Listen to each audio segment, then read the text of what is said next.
नमस्कार शेतकरी मित्रांनो, मी तुमचे मित्र शुभचिंतक भूषण पाटील. मित्रांनो, समोर तुम्ही प्लॉट पाहत असणार. मित्रांनो, या प्लॉटमधून 9 हार्वेस्टिंग तब्बल झालेले आहे आजच्या दिवशी. तरी पण पाहू शकता या प्रकारे माल आहे. तर आपण शेतकऱ्यांना विचारू काय तारखेची लागवड आहे. 10 मार्चची. पूर्ण नाव काय आपलं? जगन लोटन गुजर त्यां- गाव. त्यांच्या प्लॉट आहे शेतकरी मित्रांनो. 1 नंबर प्लॉट आहे, 15 नंबर व्हेरायटी आहे आणि टॉप क्वालिटी माल आहे मित्रांनो.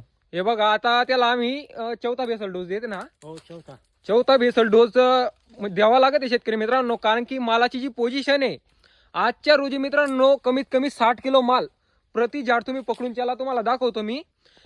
प्रत्येक म्हणजे जे 100 झाड आहेत त्याच्यामधून एक झाड आहे पडून जाते. कारण की त्याच्याकडनं मालचं जो वजन आहे मित्रांनो तो सैन जात होत नाही मित्रांनो. जो मालाचा वजन आहे तो झाडाने सैन केला जात नाही आहे. हे बघू शकता तुम्ही. तब्बल मित्रांनो 1 क्विंटलच्या वरती हे झाड आहे. तिकडं पण तुम्ही पाहू शकता. आतापर्यंत आपल्या शेतामधनं किती काय झाड तुटून गेलेले सर? आता 50 एक झाड. बघा शेतकरी मित्रांनो, जेवढा आपल्याकडे वजन असेल तेवढे झाड तुटणार आहे. म्हणजे याच्यामधून आपल्याला समजणार आहे की शेतकऱ्याकडे किती ताकद आहे. काही नाही मित्रांनो, तिकडे तुम्ही पाहत असणार. हा आता चौथा बेसल डोस द्यावा लागत आहे शेतकऱ्यांना. तर याच्यामध्ये घेतलेलं आहे मित्रांनो 1000 झाडांसाठी. मित्रांनो 1000 झाडांसाठी घेतलेलं आहे 1 पोटॅश, 1 10-26 आणि त्याच्यासोबत मॅग्नेशियम सल्फेट मित्रांनो. या प्रकारे आता डोस देते शेतकरी मित्र. तर तुम्हाला व्हिडिओ कसा वाटला कमेंटमध्ये नक्की सांगा आणि असेच व्हिडिओ पाहण्यासाठी पेजला फॉलो नक्की करा. भेटूया नवीन व्हिडिओ. जय हिंद, जय किसान, जय भारत.